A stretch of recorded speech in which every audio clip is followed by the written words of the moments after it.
Hey sis, today we're going to be giving the baby a bath in the sink, and I'm going to be using the Blooming Baby Lotus insert. I'll have it linked in the description box below if you're interested, but let's just jump right in.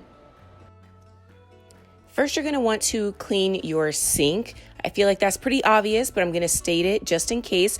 You're going to want to use a baby-safe soap, so no stainless steel cleaner or shiner or anything like that. Use something that's safe on baby's skin.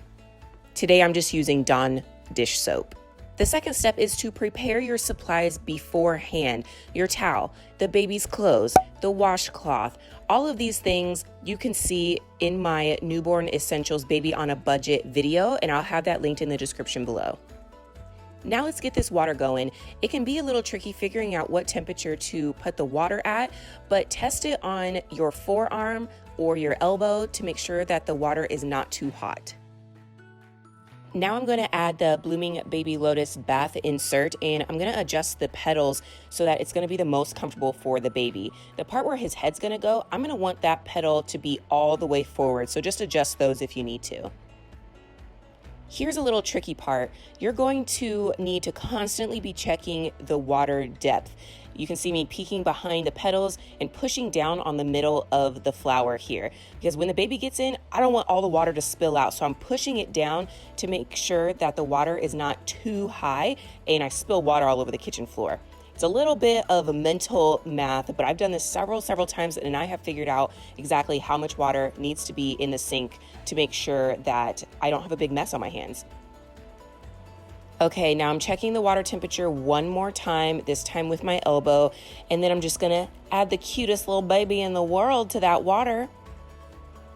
Don't mind Mr. Leo here. He is just not a water person at all, but he gets used to it. He does this every single time. No, the water's not too hot. No, the water's not too cold. He just doesn't like getting wet.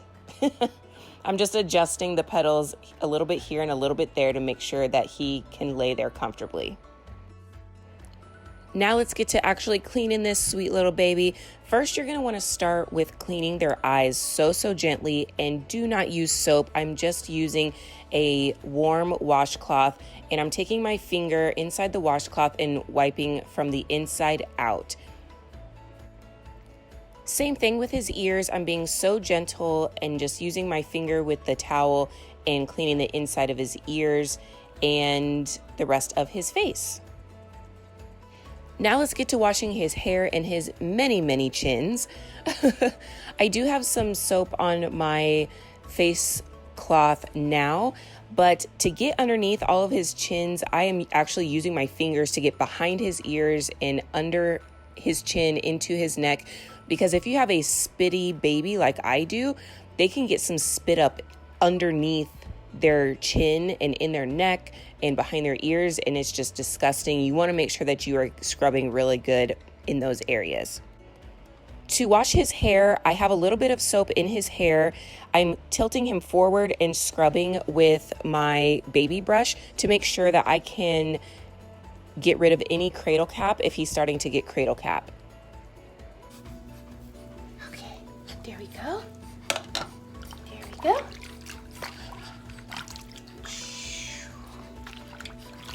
And sometimes you have to act silly or sing some songs to keep your baby from crying, to keep them from fussing. And with Mr. Leo, I definitely have to do that. Now let's rinse off his hair and underneath his chin, his neck, behind his ears, making sure that we don't have any more leftover soap in those areas. I'm adding a little more soap to my washcloth. It's about a nickel-sized amount, creating a lather and just staring at the most beautiful baby in the world. But we're just gonna keep on scrubbing, getting in those armpits, his belly, his back, legs, feet. Obviously, he's wearing a diaper for obvious reasons, but you're gonna wanna make sure to do the diaper area last.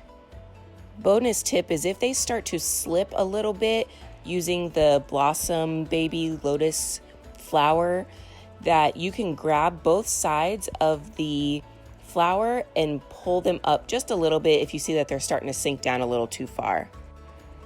And of course, Mr. Shady Baby is wondering why you're watching him getting a bath.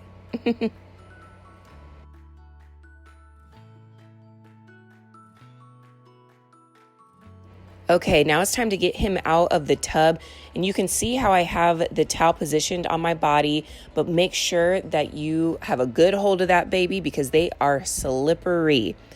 I did that kind of fast, so let's rewind for a second, and I'm going to show you how I get him out of the sink in slow-mo.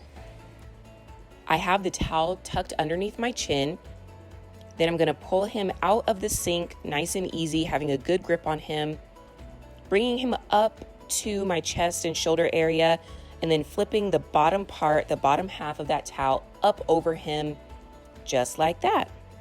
You might have to bounce and sway a little bit if your baby is fussy because they went from the nice warm bath into the cold air.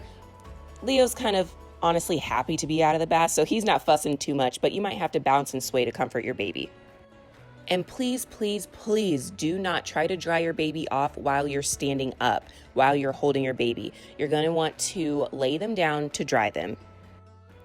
Now all you have to do is put the diaper on. And if you have a lot of leaks or blowout diapers with your baby, make sure you check out my video here where I talk about how I put a disposable diaper on my baby and have very few, if any, leaks or blowouts. If you are cloth diapering or you're interested in cloth diapering, I also have a short little tutorial on how to change a cloth diaper. So go check that out after this video. Pro tip from one mama to another, just leave the cleanup until later, okay? Now I'm at the cleanup portion of the night, and I'm going to squeeze out all of the water out of each petal of this blooming blossom baby, or is it blooming? I can't remember. This lotus leaf bath insert. I wring it out just like a towel because this is a sponge, so it soaks up so much water, and you're going to want to get as much water out as possible before letting it out flat to dry or putting it in the dryer. There you have it, sis. How to bathe a baby in the sink. Give this video a thumbs up if you found it helpful. Subscribe for more baby tips and everything pregnancy, birth, postpartum, and beyond. And I'll see you in the next one.